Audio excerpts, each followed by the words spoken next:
Барлықтарыңызға сәлем, қалдарыңыз қалай? Мен есімім Алғажан, және де менен өте көп адамдардың барлығы сұрайды.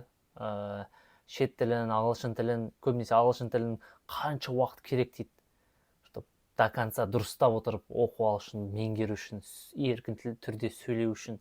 Мен де ағылшын тілін пәні мұғалім болғаннан кейін, және де өзім бірнеше шет тілінде сөйлеген соң, көбі менен сондай кеңес сұрайды да.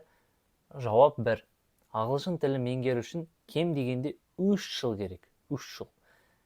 Өте бір жақсы деңгейге жету үшін 5 жыл керек. Негізі 3 жыл жетіп тұр.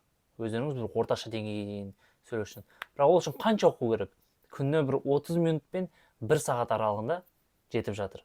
Ол енді прям күнде емес, хотя бы жұмасына 1-1 сағаттан бір күні 1 сағат, бір күні 15 минут солай ғой, енді адам баласы солай. Бірақ негізінде осы бір 30 минут пен 1 сағаттың аралығында сіздер ағылшын тілінде сөйлеп